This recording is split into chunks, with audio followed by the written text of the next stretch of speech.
Hi, everyone, and welcome to our podcast, Unpacking Organizations. Hey, Shradha, how are you doing? I'm doing very well, Rupert. Thank you. How are you today? As always, living the dream.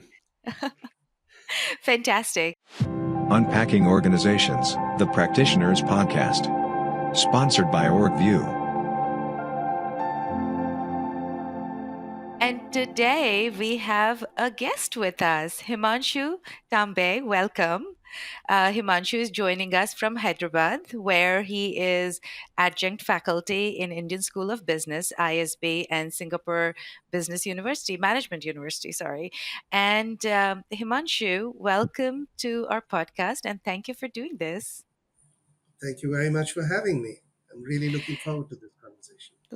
Fantastic. So, Himanshu, let's start with a little bit of a background of your own self and tell us where you grew up, what got you excited about this topic of org design, that now you are a faculty in that, which we are very excited about.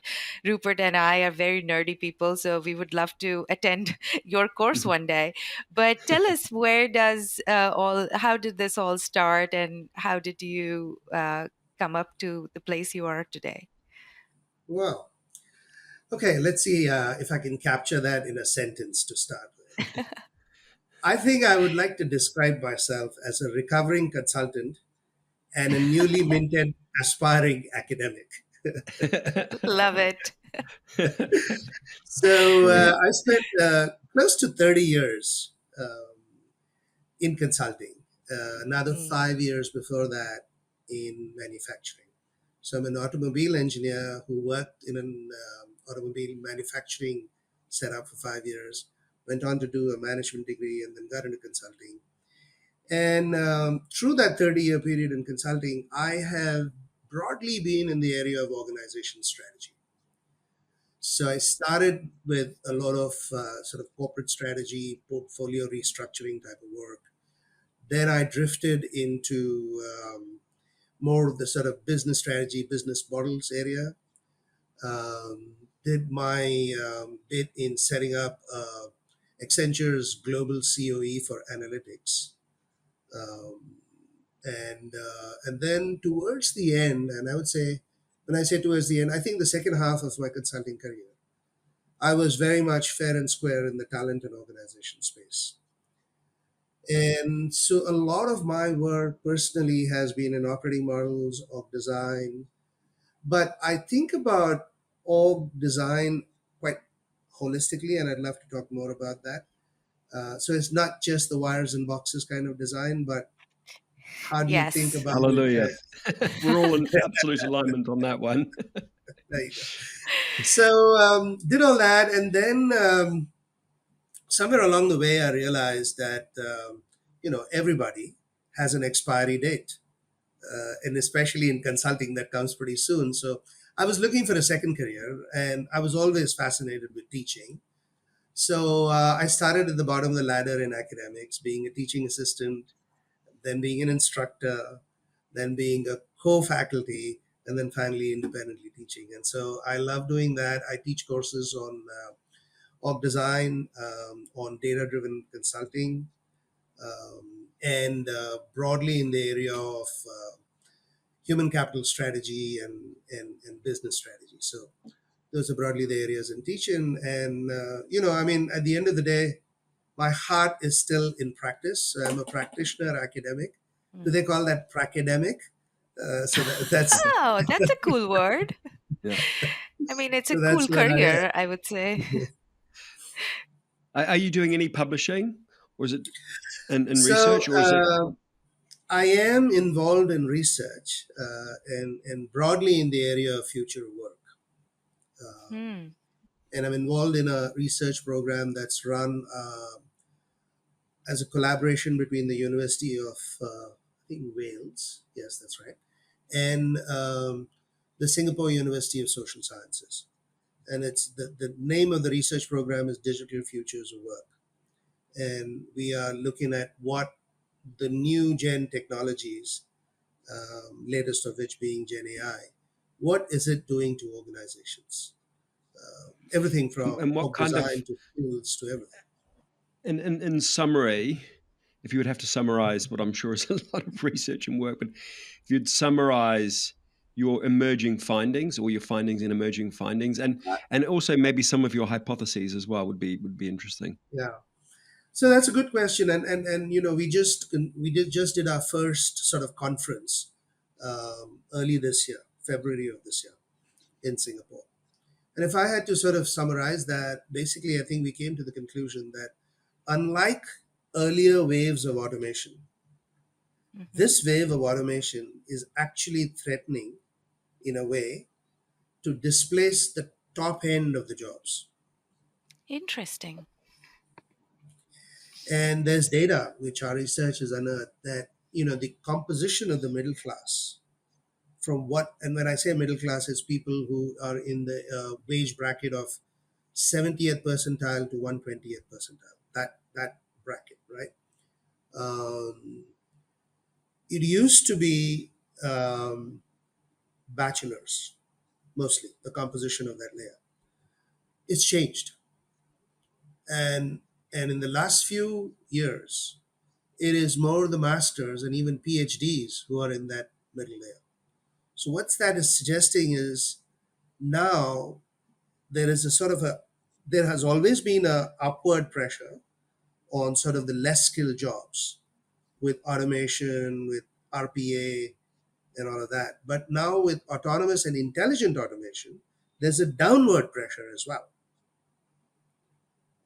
And so, in a sense, we've always been talking about a scarcity of skills, but is that really what the problem is, or do we have a scarcity of jobs?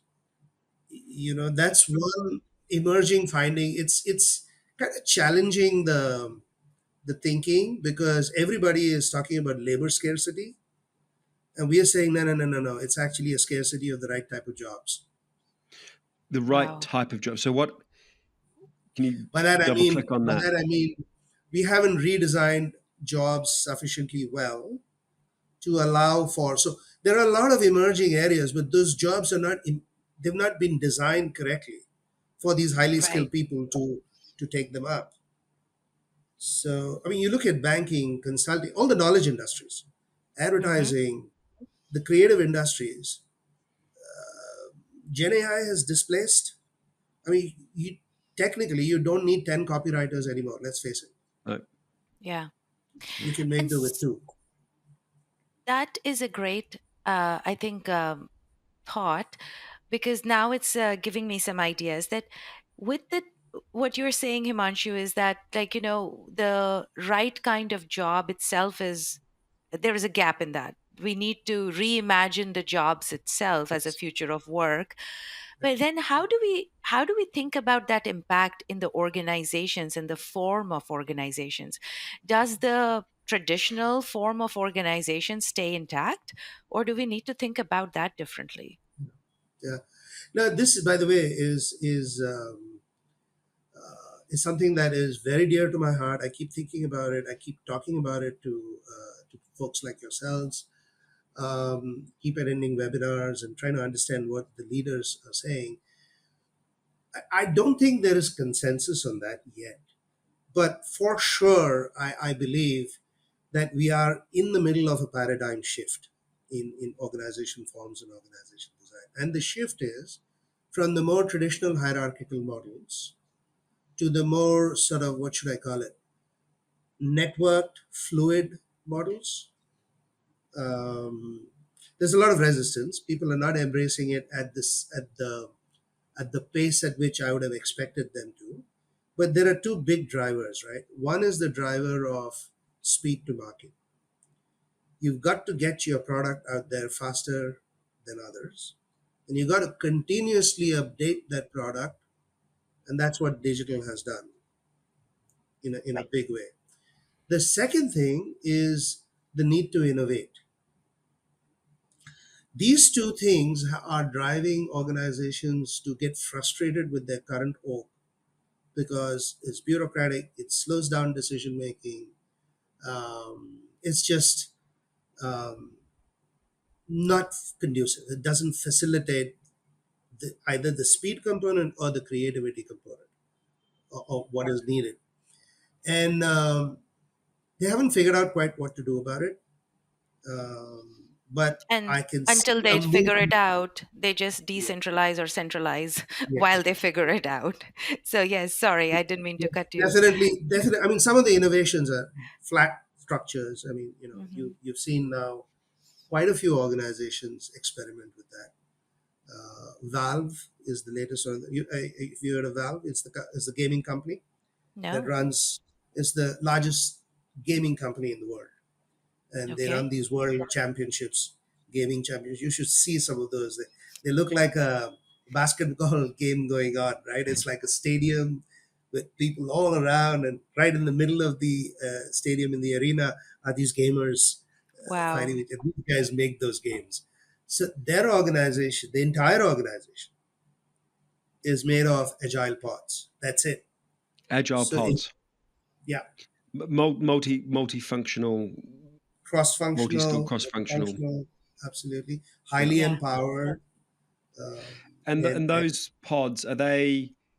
Do people have a functional line as well as the work? they do, they do. So what's commonly referenced as the Spotify structure, Yeah. Yes. because Spotify made it popular. The idea of all these guys are in their squads, but every member of the squad belongs to a chapter, as they call it. Yes. Yeah. Yep. Chapter is their home. So yes, all those are there. I mean, I had a chance to implement something like this with a large government organization in Singapore, as they were trying to become much more, shall I say, digital in the way they interact with customers. So they broke up. So they actually, their vision was in 3 to 5 years, they won't have a physical setup. They will only interact digitally. Hmm. And so Within they the had broken up organization or with their within customers? with the customers, Okay. with the citizens. In this Okay. case, with the citizens. Yeah. Got it. And so they created an architecture which was based on, um, I think the easiest way to describe it is microservices. Yeah. Hmm. But interestingly, they replicated the organization design along those microservices. Beautiful. Hmm. And that What's great was, with this story is, no disrespect to a lot of government agencies around the world, but that it's a government agency doing this and thinking like this in terms of Right. provision of services to their citizens, and taking the leaf out of yeah, tech and applying it to provision of services. And it probably shouldn't surprise any of us that know Singapore. Probably shouldn't surprise us that it's Singapore that's the one that's doing this and probably leading the way. that's right. That's right. Indeed. You wouldn't, it wouldn't happen in many other places. It's No, because it's Singapore. yeah, yeah, So anyway, I think that's one organization design form that's emerging, Shradha and Rupert, in my view. And various people call it various things, but one way to capture that is from project to product. So increasingly, organizations are getting structured around product teams, which are these cross-functional, highly autonomous, empowered, self-managed teams. The other thing that I'm beginning to notice, and again, I've been involved in executing a couple of these, is what we in Accenture used to call edge based decision making. And by that, what I mean is with the help of analytics and maybe advanced analytics like AI and mobility with mobile phones, you are pushing information right up to the extreme edge of the organization. And so I'll give you an example. A sales associate, a retail associate in an FMCG company, in a consumer products company, today has a mobile app in his hand, which tells him in the morning which stores he needs to go to, what he needs to do at every store. So they need so many SKUs of this product. Go and do a merchandising display at that store, etc., etc. So that when you push decision making to the edge like that, what is going to happen to the manager, the sales manager? And what going to happen to the organization pyramid of sales? No, exactly that. Like the jobs need to be redesigned in order to rethink about the pyramid and rethink about the accountabilities that we always had thought about at the top. Are they going to remain the same or is it going to change? I'm going to move us on. Well, we could talk about this for hours and hours. The other thing that's fascinating about you, Himanshu, is that you're teaching and you're teaching org design. And a couple of questions, really. One, how are the students finding it? And what motivated you to do this specifically? And what do you think the cost is of not doing it? Very good questions, Rupert. Let me start with the last question Yeah. because I think that was my motivation. My career in consulting taught me that org design and operating models is an oft ignored topic. And partly because there is, unlike strategy and supply chain and talent and marketing, there is no discipline called org design or operating models. It's not taught in business schools. It's not really recognized in even in consulting firms like the one I used to work in. It kind of happened by the way. It was one of those things that used to fall between many buckets. So much so that in many organizations I have seen there is no real owner for the org design and the You are operating models absolutely that we're talking our producing. language. We get so upset about that, Rupert and I, that why is this? Why is nobody look Correct. acknowledging this Correct. department, right? And Rupert says it in his book. In his first Hmm. chapter, he says that, and I connected so much with what you'd written in your and the cost of not doing that is exactly what people describe as great strategy poorly executed Yeah. Beautiful. is equal to lousy strategy. Yeah. Right? And so I thought, and so I started talking to colleagues in academia who I got to know, saying, "Hey, we need to introduce something very formal in this area." But then I also recognized that teaching org design through case studies or through just theory and slides doesn't do it justice. And which is why I wanted to teach it with practice in an experiential way. And so that's what drove me in that direction, Rupert. And that's also what drove me to think about introducing and bringing a platform, a tool like Orgvue into the classroom. And I'm just coming out of my debut course, sort of doing this for 12 weeks. And as I was saying to you earlier, I had about 70 students taking this in two sections. I'm sorry, 140 students Wow. in two sections of 70 each. Wow. And yeah, so it was massive, it's mammoth.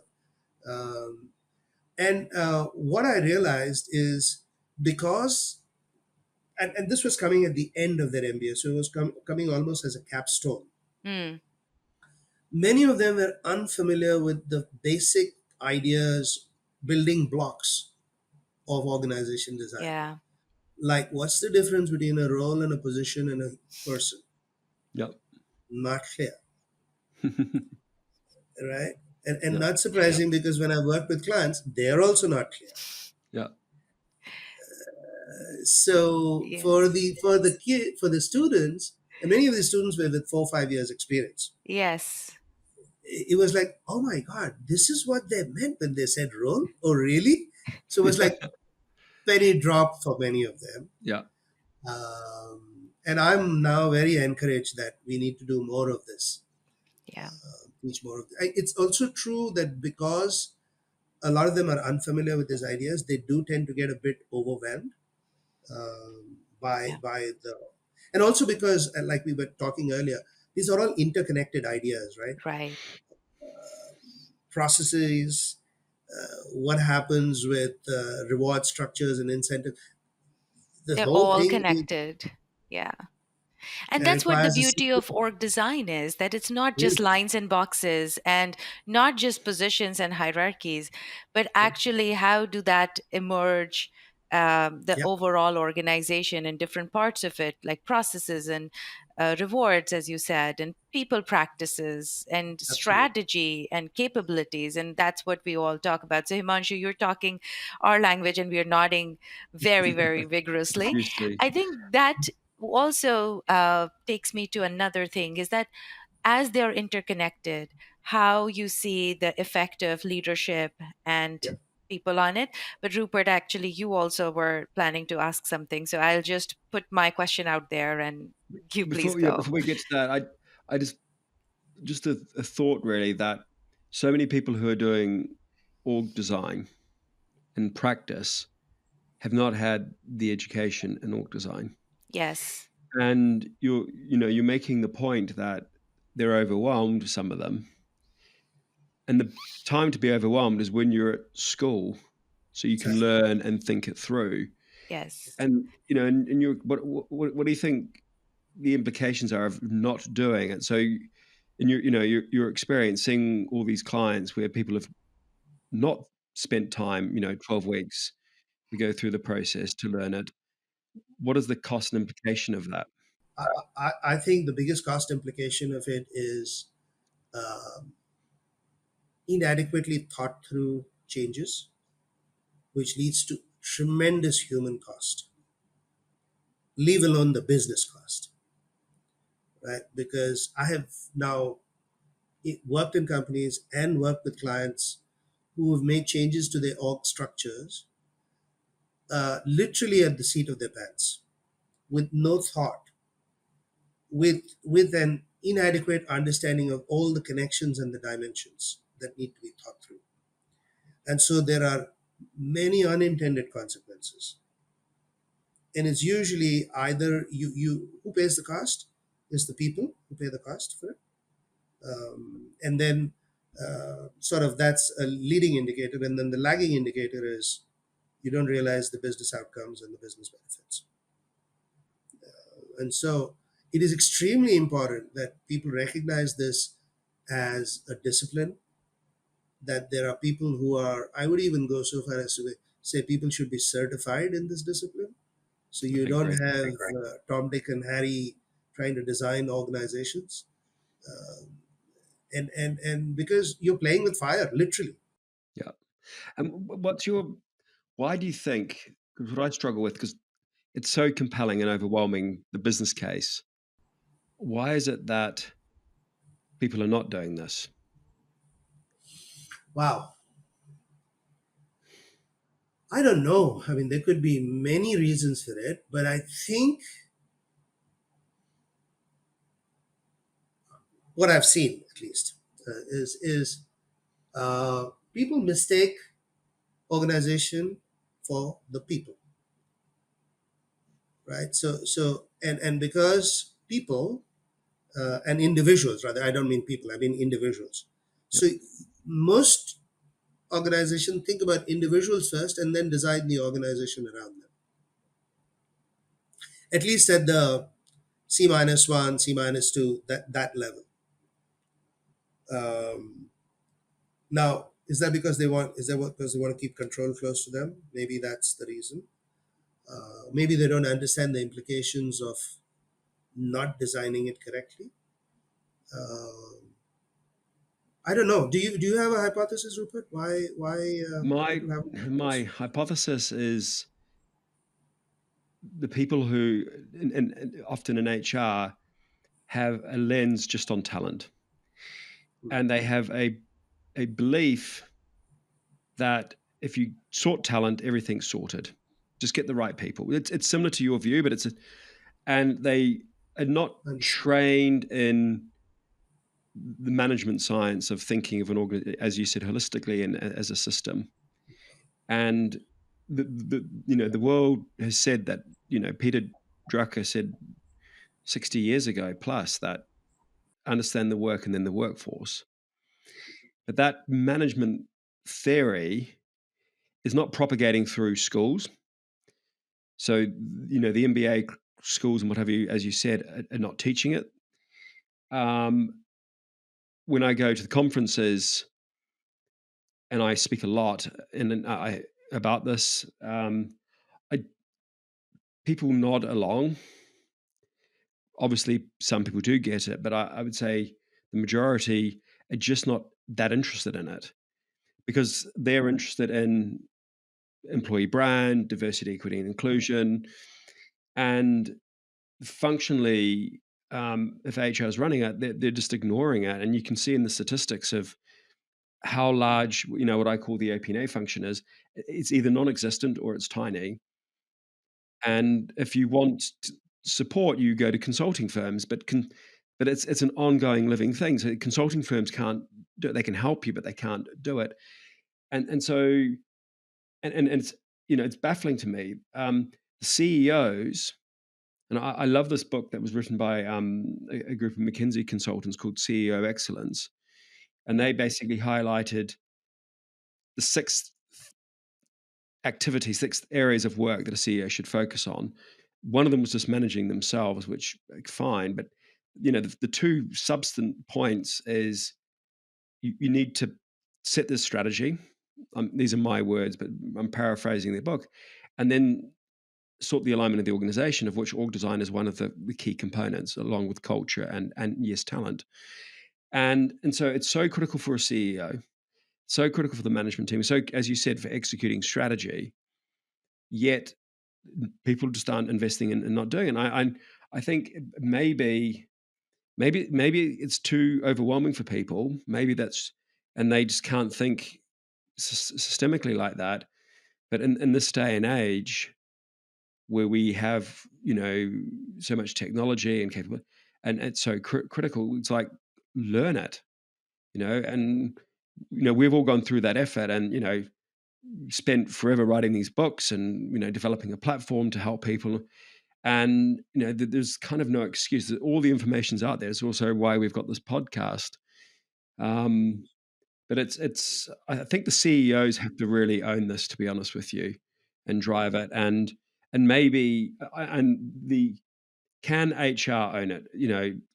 Or do we? Or does it have to be in another function? And that's just the eternal question. So, if I can very quickly add one more thing, is that is also a challenge that many a times people or individuals want to work in their own swim and lanes. And org design is one department that has several intersections and tentacles across. And people don't want to get there because in the organization, the way it is set up is that you have these areas of accountability. Do not step on other person's toes, and org design inherently has to step on everybody's toes and get everything aligned, and there's no single department which actually has a fluidity to do that. So that's And why, actually, yeah, go ahead, what Himanshu. you say, Shradha, that actually speaks to where Rupert left off, which is Yes. organization design, like organization culture, and like a few other things, should be a core part of a CEO's job.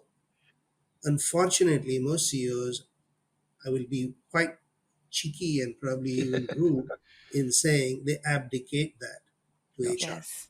And Yes. HR cannot do it because HR folks have a very different lens, and their Right. lens is, as you said, talent.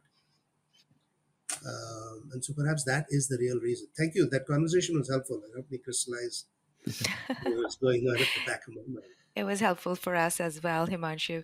So, as we get to the end of our podcast, Rupert, do you want to take that away? Sure. So we always like to end with the two T's. One tool, one practical thing that people could take from this conversation and apply immediately, or close to immediately, and one trap that that you'd like to highlight.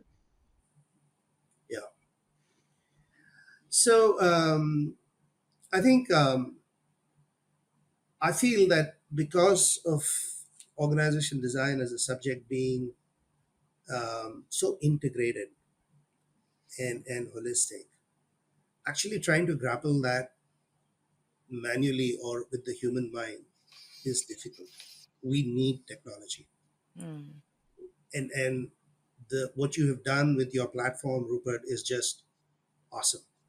Thank you. I think about it as uh, sort of a digital twin where I can create a digital replica of a physical object like an organization structure. And then I can do a diagnosis, but B, more importantly, I can do a lot of what ifs Yeah. and modeling and simulations and therefore I think I would urge anyone who's listening to this podcast and who's attempting an org design problem not to do it on PowerPoint and Excel. Get hold, get hold of a platform, whether it's Orgvue, whether it's any other platform. Although I would say I'd work with both feet for Orgvue. Thank you. You're too kind. And use that because you're dealing with enormous amount of data. Yeah. So that's kind of I think the main tip I would give to people. The trap actually is the other side of using a tool, which is that you might leave, and that's what happened to a lot of my students in class, Hmm. thinking that this is only about data and only about, sort of, oh, I moved this box here to there and I see the cost benefit. No, no, no, no, no. There are a lot of other processes, there are a lot of other interactions, et cetera, that you need to be mindful of. And I introduced the STAR model, Yep. famous STAR model. Whose was it? J. Galbraith. Joe Galbraith. Galbraith. Yeah. Exactly. And I use that very. I actually ask the students to implement it quite rigorously because that forces you to think about all the interconnected parts when you design an organization. And along with that, the other thing that I found most people forget when they're doing org design is why are we even designing this organization? Right? Its connection to strategy and its connection to the organizational capabilities that you want to build Beautiful. to execute on that strategy. After some time, it all becomes, oh, I need to reduce costs therefore I need to do this and I need these guys to collaborate with those guys. But hey, hello, let's take two clicks back to understand why we are even designing. So constantly reminding yourself why you're designing and what business objectives you're trying to get. Yeah. I think that's the trap we all fall into. Amazing. Fantastic. Himanshu, thank you so much. Thank you, Himanshu. I really enjoyed this conversations and I'm taking notes mentally myself because you are speaking a lot of things that we already, I think, have podcasts on. So the episodes are on. And so it's amazing that how integrated we think and how much we learned from you today. So thank you for doing that, Himanshu. Take care. And likewise, Rupert, I cannot close this podcast without taking the opportunity to thank you. No, thank you. Because of you and your very liberal sharing of your knowledge and your materials, I got richer, and a bunch of 140 students got richer. And so thank you very much. That's extremely kind. Thank you. I really appreciate that. That's beautiful. All right. Well, stronger together. Absolutely. Take care. And take care. Look forward to speaking. Look forward to staying in touch. Bye-bye. Take care. Bye now. Unpacking Organizations, the Practitioners Podcast. Sponsored by Orgvue.